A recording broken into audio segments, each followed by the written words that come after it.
자, 우리 구역공과 계속하겠습니다. 21과인데요. 레위기 22장에 있는 성물에 관한 규례입니다. 이 성물에 관한 규례, 다시 말하면 이 성물을 누가 먹을 수 있느냐, 누가 먹을 수 있느냐 하는 그런 내용이죠. 이 성물이라고 하는 것은 구별된 음식이죠. 구별된 음식. 왜 구별시킵니까?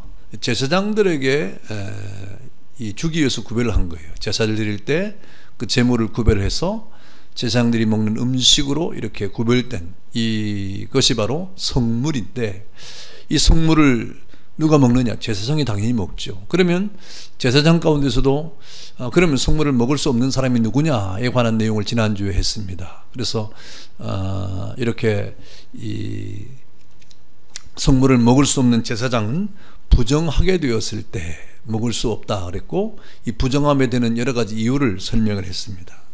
그 다음에 이 제사장의 가족이 아닌 경우에는 먹을 수 없다. 제사장의 가족은 먹을 수 있지만, 그래서 제사장의 가족의 기준이 어떻게 되느냐 하는 이 사실도 우리 지난 시간에 이야기를 했습니다. 그러면 오늘은 흠없는 제물에 관한 규례인데요. 레위기 22장 17절부터 나오는 말씀인데, 하나님께 예물을 드릴 때 정말 중대한 것이 무엇입니까? 하나님 앞에 제사를 드리고 또 하나님 앞에 나아갈 때 정말 중대한 것은 제물을 드리는 것인데, 그 제물에 흠이 없어야 되는 것입니다. 흠이 없어야 되는 것. 어떤 짐승에 흠이 있는 것이고 어떤 것이 흠이 없는 것이냐 하는 것이죠. 그래서 오늘 이 레위기 22장 17절부터 25절까지는 이 제물에 관한 규례가 이렇게 나오게 됩니다. 그래서 22장 22절부터 24절에 보니까 흠이 있는 것에 대해서 12가지에 해당되는 것들이 나오는데, 거기 보니까 눕는 것이나 상한 것이나 지체에 배임을 당한 것이나 종기가 있는 것이나 습진이 있는 것이나 비루 먹은 것이나 지체가 더하거나 덜하거나 한 것이나 또 고환이 상하였거나 치였거나 터졌거나 배임을 당한 것, 이런 여러 가지 이유에 해당하는 12가지가 하나님 앞에 제물로 쓰기에 합당하지 않다, 이렇게 기록이 되고 있습니다. 그래서 이스라엘의 어떤 내려오는 전통에 의하면 이러한 제물을 구별하는 일을 누가 했느냐 하니까 이 부정한 것을 만진, 다시 말하면 부정하게 되었을 때 성물을 먹을 수 없고 제사에 나갈 수 없지 않습니까? 그런 제사장들이 이런 것들에 대해서 구별을 맡았다, 이런 이 글들이 있습니다. 또 레위기 21장 18절부터 20절에 보면 제사장들의 아들로 태어난다 할지라도 신체에 장애가 있는 경우에는 제사장으로 드려지지 못한다 하는 내용이 있습니다. 그래서 보니까 제물도 거룩해야 되고 흠이 없어야 되고, 그 다음에 제물을 드리는 제사장도 흠이 없어야 된다, 거룩해야 된다, 이런 의미가 되겠죠. 그래서 제물도 흠이 없어야 할 뿐 아니라 제사장으로 드려지는 사람도 흠이 없어야 한다는 것이 바로 이 제사의 아주 중요한 요소가 되는 겁니다. 제물도 흠이 없어야 되고 제사를 드리는 제사장도 흠이 없어야 된다 하는 겁니다. 그러면 왜 이렇게 흠이 없어야 된다고 강조하는 것이냐? 왜 이렇게 흠이 없는 것이 중요한 것이냐? 흠이 좀 있으면 어떤가? 요즘에 여러분 이 과일 같은 경우에 상품으로 나오는 흠이 없는 과일들이 많이 있잖아요. 그런데 이 과수원마다 흠이 약간씩 있는, 오박이 올 때 이렇게 과일을 때렸다든지, 아니면 떨어져서 이렇게 좀 그랬다든지, 아니면 이렇게 벌레가 먹었다든지, 등등 여러 가지 이유 때문에 흠이 있는 과일들이 있어요. 사실 그것이 더 맛있다고 여겨지지 않습니까? 근데 상품은 안 되는 거예요. 그래서 비품의 이 과일들을 싸게 유통하고 판매하는 이런 일들이 있는데, 그런 것들도 선호하는 사람이 있습니다. 그러니까 맛은 더 있는 거죠. 그러니까 하나님 앞에 드리는 제물이 왜 이토록 흠이 없는 것을 강조하느냐, 제사장도 흠이 없는 것을 왜 강조하느냐 하는 것입니다. 왜 그렇습니까? 이 제물을 받고 또 제사를 받는 이 하나님이, 예배를 받는 하나님이 거룩한 분이기 때문에, 흠이 없는 분이기 때문에 그렇습니다. 그래서 하나님께서 우리에게 요구하는 것도 온전한 것, 흠이 없는 것, 거룩한 것을 요구하시는 것이죠. 그래서 내가 거룩하니 너희도 거룩하라, 꼭 이렇게 말씀하시는 것이고, 또 하나님 앞에 나올 때는, 여러분 제사를 드리는 이유가 무엇입니까? 이스라엘 백성이 제사를 드리는 것은 자신의 이 허물과 죄를 속죄하기 위해서 드리는 거예요. 거룩해지기 위해서 드리는 거예요. 그래서 레위기를 두 부분으로 나누면 우리가 하나님 앞에 어떻게 나갈 것이냐, 그 다음에 우리가 삶을 어떻게 거룩하게 살 것이냐, 이 두 가지 이 아주 중요한 대주제가 있는 것이죠. 그래서 레위기는 우리가 하나님 앞에 거룩하게 하는 방법이 무엇이냐, 이것을 전반부에 말을 하는 것이고 17장까지, 그 다음에 18장부터는 그러면 우리의 삶은 어떻게 거룩해지는 것이냐, 이렇게 구분되는 것입니다. 여러분, 우리가 하나님 앞에 거룩해지는 방법은 제사지요. 여러 가지 제사를 통해서 거룩해지는 것입니다. 그리고 우리의 삶에서 거룩해지는 방법들을 또 계속해서 지금 말씀해주고 있지 않습니까? 이런 모든 것들은 사실상 상징적인 의미를 가지고 있어요. 상징적인 의미를. 그래서 앞으로 하나님 앞에 온전한 사람이 되기 위해서는 흠이 없어야 되는데, 우리가 죄를 지어서 흠이 있는 자가 되어버렸습니다. 우리 모든 사람들은 아담과 하와의 이 범죄함으로 말미암아 모든 사람이 다 흠이 있는 사람이 되고 만 것입니다. 그래서 우리를 대신해서 이제 하나님 앞에 흠이 없게 하기 위해서 제사장이나 흠이 없는 제물을 가지고 하나님 앞에 바치는 것인데, 그러니까 그때 우리의 모든 제물이나 이 제사장은 흠이 없어야 된다라고 말씀을 하는 겁니다. 여러분, 바로 하나님 앞에 온전한 제물, 이제 구약에 이런 이 제물의 규례가 있잖아요. 흠이 없는 거 12가지 아까 말했죠. 그 다음에 제사장도 흠이 없는 사람이 돼야 된다. 이거는 외적인 여러 가지를 말하는 거예요, 사실상. 겉으로 여러분, 그 제물을 이렇게 흠이 있는 것을, 그 마음이 흠이 있는 것이나 이거 어떻게 알겠어요? 사람이 구분하는데. 그래서 구약에 하나님 앞에 나아가도록 우리가 율법을 받고 하나님 앞에 이렇게 나아가도록 함에 있어서 구약의 방법은 우리의 삶, 생활, 그리고 겉으로 드러난 것에 대한 흠결에 대한 것을 자꾸 말씀하시는 거예요. 근데 결국 우리의 삶이 실패했지 않습니까? 그런데 신약에 와서는 우리의 어떤 겉으로 드러난 것에 대해서 뭐 이렇게 흠결을 말하는 것이 아니죠. 우리 또 신약에 와서는 우리 속사람의 거룩함, 속사람의 온전함, 우리를 새롭게 하시는 그런 이 방향으로 이렇게 말씀하지 않습니까? 그래서 우리의 흠없고 흠없는 제물, 또 신약에 와서 흠없는 제사장 되신 분이 누구냐? 바로 예수님입니다. 예수님이 바로 하나님 앞에 드려진 흠이 없는 제물로 십자가에서 드려졌고, 그리고 흠이 없는 우리의 대제사장이 되어서 하나님 앞에 이렇게 예배를 드린 것, 제사를 드린 것이죠. 그래서 우리가 이렇게 하나님 앞에 이제 신약에 와서는 제사를 안 드리잖아요. 왜 그렇습니까? 예수님께서 완전한 흠없는 제물과 완전한 흠이 없는 제사장이 대제사장이 되셔가지고 하나님 앞에 제물로 드려졌기 때문에 이제 더 이상 신약에서는 제사가 필요 없는 거예요. 그럼 우리에게 필요한 것이 무엇입니까? 하나님의 은혜로 예수를 믿는 믿음으로 우리가 하나님 앞에 나아갈 수가 있게 되는 것입니다. 그래서 베드로전서 1장 8절과 9절에 보니까 너희가 알거니와 너희 조상이 유전에 망령된 행실에서 구속된 것은 음이나 근으로 된 것이 아니라 그랬습니다. 어떻게 된 것입니까? 오직 흠없고 점없는 어린 양 같은 그리스도의 보배로운 피로 된 것이다 그랬습니다. 뭐 금과 은으로 된 거 아니라 이 말입니다. 흠없고 점없는 어린 양 같은 그리스도의 피로 된 것이다 그랬습니다. 우리가 하나님 앞에 거룩하다 칭함을 받게 된 이유가 바로 어떤 것입니까?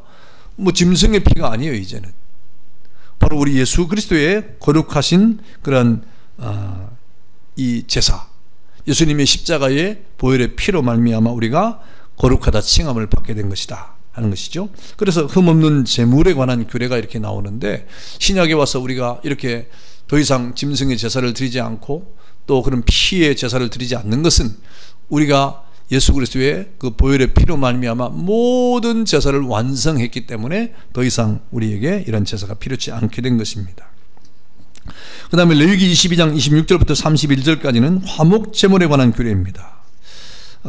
이 화목제물에 관한 이 규례가 나오는데, 이 화목제물을 그 전에도 화목제에 대한 그런 제사가 나왔으나 오늘 이 본문은 화목제물에 관한 그런 규례죠. 그 화목제물을 어떻게 할 것이냐, 어떻게 처리할 것이냐 하는 것인데, 이 화목제로 드린 다음에 그 제물을 어떻게 하라면 다 나누라 그랬어요. 제사장도 제사장의 몫이 있고 또 제사를 드리는 사람의 몫이 있어요. 근데 이것을 어떻게 하라는 말입니까? 그날에 다 먹고 이튿날까지 남겨두지 말라 그랬어요. 여러분, 그런데 짐승을 잡아가지고 제물을 드렸는데 그 제목의 몫이 이제 제사장에게도 오고 제사를 드린 사람에게도 주어지지 않습니까? 그런데 하룻밤에 우리가 어떻게 다 먹어요? 여러분, 우리가 지금 뭐 음식을 먹는다고 하더라도 한계가 있잖아요. 우리가 뭐 음식을 얼마나 많이 먹겠습니까? 그런데 그 남는다는 것이죠. 다 못 먹는 것입니다. 그런데 성경에는 그날에 다 먹으라 그랬어요. 이튿날까지 남기지 말라 그랬어요. 그러면 어떻게 하겠어요? 방법은 딱 하나예요. 뭡니까? 자기 먹을 만큼 먹고 그 다음에 어떻게 이웃에게 나눠주는 겁니다. 이웃에게 나눠주는. 그래서 그날 모든 것을 다 소비해야 되는 겁니다. 여러분, 그래서 이 화목제라고 하는 것은 바로 이런 의미가 있는 거예요. 화목제는 여러분 이 나와 하나님과의 관계, 나와 이웃과의 관계에 모든 것에 화목에 대한 그런 말씀을 하시는 것인데, 바로 예수님께서 우리의 화목제물로 이 땅에 오셔서 십자가에 돌아가시지 않았습니까? 그 말은 우리가 예수님의 그 십자가를 나누는 자가 되어야 된다, 이 말입니다. 나누는 자. 우리도 하나님의 은혜로 화목제물로 예수님의 은혜를 받고, 또 우리가 받은 은혜를 내일을 미루지 말고 오늘 당장 우리가 받은 은혜가 있다고 하면 그 즉시로 많은 사람에게 예수님의 은혜를 나누는 이런 우리의 자세, 이 태도, 이것이 바로 화목제로 이 땅에 오신 예수님을 우리가 전하는 자의 태도가 되는 것이다 라고 하는 말입니다. 그 다음에 이 또 화목제물에 제물로 드려질 때 특징적인 한 가지는 뭐냐면, 소나 양이나 염소를 드릴 때 어미나 새끼를 같은 날에 잡지 말아라 하는 것이 한 가지 특징적 규례예요. 화목제물로 드릴 때 소나 염소나 양을 이렇게 화목제물로 드릴 때 그 어미나 또는 새끼를 같은 날에 잡지 말아라 라고 말씀하신 것입니다. 왜 그렇습니까? 하나님께서 이 땅에 모든 만물을 창조하시고 하나님이 우리에게 명하지 않습니까? 문화적 명령을 하시면서 하나님이 축복을 했어요. 축복을 했어요. 그 다음에 그 모든 축복을 하시며 보시기에 좋았다 그랬습니다. 근데 보시기에 좋았다고 하신 그 일 가운데 무엇이 좋다 이 말입니까? 생육하고 번성하는 일에 하나님 보시기에 좋았다고 하신 말씀이거든요. 생육하고 번성이 뭐예요? 짐승은 새끼를 낳는 게 생육이 번성이죠. 우리 사람은 자녀를 낳는 것이 생육하고 번성이죠. 그런데 생육과 번성의 하나님의 그 섭리와 그 뜻을 우리가 생각한다고 하면, 같은 날에 이 어미와 새끼를 같이 제사로 드린다고 하는 것은 하나님의 섭리에 어긋나는 것이다, 이렇게 생각했습니다. 그래서 같은 날에 이 어미와 이 새끼를 같이 제물로 드리는 것은 하지 말아라 그랬습니다. 바로 하나님의 창조의 원리를 어기는 것이 됐기 때문에 금한 것이다, 이 말이죠. 그래서 하나님의 원래 만드신 창조 원리를 우리가 잘 지키고 보존하는 것도 우리가 해야 될 일이고, 또 그것을 깨트리는 일은 하지 말아야 된다 하는 것입니다. 이것을 우리가 잘 염두에 둬야 되는 것입니다. 그 다음에 이 성물에 대해서 이렇게 거룩하라고 자꾸 우리에게 요구하면서 이렇게 까다롭게 하는 이유가 뭐냐? 레위기 22장 32절 33절 마지막에 나와 있습니다. 제가 읽어보겠습니다. 너희는 내 계명을 지키며 행하라. 나는 여호와니라. 너희는 내 성호를 속되게 하지 말라. 나는 이스라엘 자손 중에서 거룩하게 함을 받을 것이니라. 나는 너희를 거룩하게 하는 여호와요. 너희의 하나님이 되려고 너희를 애굽 땅에서 인도하여 낸 자니 나는 여호와이니라 그랬습니다. 여러분, 성물에 대한 규례가 이렇게 까다로운 이유는 뭐냐? 하나님이 거룩하신 분이기 때문에 그래요. 첫째로는 아까 말씀드린 것처럼 하나님이 거룩하신 분이기 때문에. 그래서 하나님이 거룩하신 분이기 때문에 하나님의 백성인 이스라엘 백성들을 애굽 땅에서 썩겨 사는 것을 하나님 원치 않았다 이 말입니다. 애굽 땅이 훨씬 더 살기 좋죠. 풍요롭고 나일강 장박주에서 그 약간 비껴난 고센 땅에서 이스라엘 백성이 살았는데, 그들이 비록 이 여러 가지 이 종된 노예로 이렇게 사는 그런 때도 있었으나, 애굽의 여러분 이 삶이 물질적으로는 풍요했죠. 물질적으로. 그러니까 뭐 애굽 생활이 좀 고된 면도 있으나 물질적으로는 풍요했어요. 그런데 하나님은 이스라엘 백성들이 애굽 땅에서 그들과 함께 섞여 사는 것을 원치 않았다는 것입니다. 그래서 그들을 인도해내 가지고 하나님이 그들을 가나안 땅으로 인도해내지 않았습니까? 여러분, 그래서 이스라엘 백성은 가나안 땅에 이렇게 살게 하셨는데, 가나안 땅에 살게 하신 이유가 뭐예요? 그냥 가나안 땅에 살아라 이 말입니까? 그럼 가나안 땅에 사는 것하고 애굽 땅에 사는 것 뭐가 다른 거예요? 다 같이 사는 것인데, 중대한 것은 사는 것이 중대한 것이 아니라 누구로 살아가느냐가 중대한 거예요. 누구로? 어떤 정체성을 가지고 살아가는, 이게 중대한 거예요. 애굽에서는 애굽 사람처럼 이렇게 살아갔지만 가나안 땅에서는 내가 어떻게 살아라 이 말입니까? 하나님의 백성으로 살아라 이 말입니다. 애굽 땅에서 그냥 사는 것이 아니라 하나님의 백성으로 살아라 이 말입니다. 그 하나님의 뜻이에요. 그런데 이스라엘 백성이 가나안 땅에 가가지고 어떻게 살았습니까? 하나님의 백성으로 살았습니까? 아니에요. 하나님의 백성으로 안 살고 가나안 땅에서 그냥 살았어요. 가나안 사람들처럼 살았어요.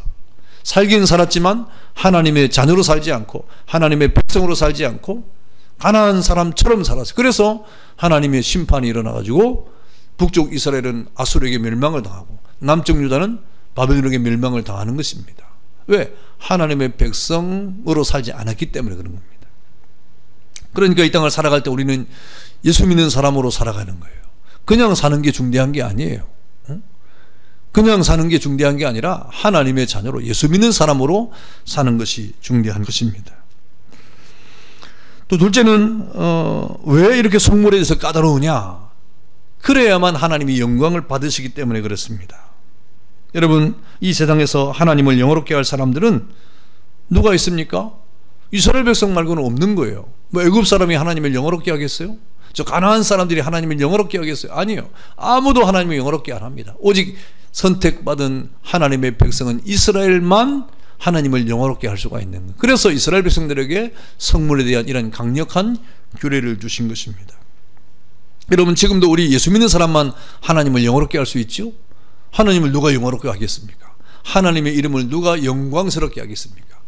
바로 저와 여러분들이 하나님의 이름을 영광스럽게 하는 것 아닙니까? 그러니까 하나님께서 저와 여러분들에게 그런 하나님의 자녀로서 이렇게 거룩한 삶을 살아가도록 하시는 것입니다. 그리고 세 번째는 이 성물을 이렇게 까다롭게 이렇게 우리에게 거룩을 요구하시는 것은 바로 하나님의 백성들이 거룩하게 되는 유일한 방법이 이 방법밖에 없어요. 다른 방법이 없어요. 우리가 하나님의 말씀을 잘 지키는 것은 하나님을 영화롭게 하는 동시에 우리 자신도 거룩하게 되는 길입니다. 그래서 예배를 강조하고 기도를 강조하고 말씀을 강조하고 성도의 교제를 강조하는 거예요. 다른 길이 없어요. 다른 방법이 없어요. 우리가 하나님 앞에 거룩한 백성으로 살아가는 다른 방법이 없어요. 예수 외에는 구원의 길이 없는 것처럼 우리가 거룩한 하나님의 백성으로 사는 그런 유일한 방법은 다른 방법이 없어요. 은혜의 방편이 다른 게 없어요. 말씀과 성례입니다. 이렇게 이런 이유들 때문에 하나님께서 이 성물에 대한 까다로운 규례를 이렇게 정하신 그런 이유가 되는 것이죠. 오늘 이 제사장들에 대한 이런 내용이 나오고 성물에 관한 내용이 나오는데, 제사장들은 다른 사람과 다른 구별된 사람들이라고 말씀을 했습니다. 그래서 결혼하는 것도, 장례식에 참석하는 것도, 음식을 먹는 것도 다른 사람과 구별된 하나님의 제사장으로 살아가야 된다. 오늘 그렇게 말씀하고 있지 않습니까? 그 이유는 하나님 자신이 거룩한 분이기 때문이고, 그래야만 하나님께 영광을 돌릴 수 있고, 그리고 우리 자신이 거룩하게 될 수 있기 때문에 그렇다 그랬습니다. 이런 길이 유일한 길입니다.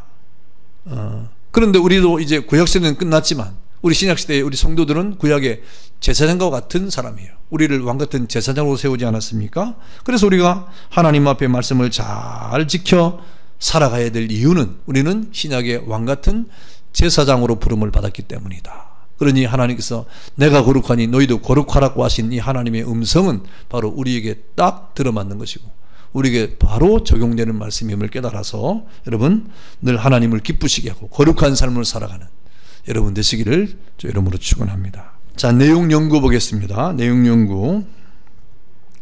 흠없는 제물에 관한 규례에 대한 다음 설명 중 틀린 것은 그랬습니다. 틀린 것 하나 고르는 거죠. 1번 제물도 흠이 없어야 하고 제사장도 흠이 없어야 된다. 이 맞는 거죠. 2번 하나님 자신이 완전 무결하신 분이기 때문에 제물도 흠이 없어야 된다. 예, 맞습니다. 3번 우리를 대신해서 흠이 없는 제사장으로 흠이 없는 제물로서 하나님께 온전히 바쳐진 제물은 바로 예수님이시다. 예, 당연하죠. 4번 우리가 하나님 앞에 칭의를 받게 된 것은 우리 자신의 거룩한 행실 때문이다. 이건 안 맞아요. 그래서 틀린 것은 바로 4번이 되겠습니다. 우리가 하나님 앞에 칭의를 받게 된 것은 우리 자신의 거룩한 행실 때문이 아니라 바로 흠없고 점없는 어린 양 같은 예수님의 보배로운 피로 말미암아 된 것이다. 이렇게 성경이 말씀하고 있죠. 자, 다음 문제 2번입니다. 성물에 대한 규례가 까다로운 이유에 대한 다음 설명 중 틀린 것은 그랬습니다. 성물에 대한 규례가 까다로운 것입니다. 1번 하나님의 백성들이 거룩하게 되는 여러 가지 방법 중에 하나이기 때문이다 그랬습니다. 예, 한번 또 지나가 봅시다. 2번 하나님의 백성들이 거룩하게 살아야지만 하나님께서 영광을 받으시게 되기 때문이다. 3번 하나님의 말씀을 잘 지키는 것은 하나님을 영화롭게 하고 자신도 거룩하게 되는 길이기 때문이다. 이 세 가지 중에 어떤 것이겠습니까? 예, 1번이죠. 예. 예, 하나님의 백성들이 거룩하게 되는 여러 가지 방법이 있는 게 아니에요. 이렇게 유일한 방법이에요. 거룩하게 되는 것이 유일한 방법이에요. 그래서 이렇게 강조를 하고 까다로운 그런 규례를 정하게 되는 것입니다. 예. 자, 토론과 적용 보겠습니다. 나는 하나님의 백성으로서 거룩한 삶을 살아서 하나님께 영광을 돌리는 삶을 살고 있는지 깊이 생각해 보자. 이 거룩한 삶이라고 하는데 여러분 늘 생각해야 되고 내가 하나님의 백성이라는 것을 늘 생각해야 됩니다. 그래서 우리가 하나님께 영광을 돌리는 것은 다른 데 있지 않아요. 우리가 하나님의 백성으로서의 이름을 가지고 거룩한 삶을 살아가는 것에 있다. 여러분 기억하시고 여러분의 삶에 늘 거룩한 은혜가 있기를 바랍니다. 감사합니다.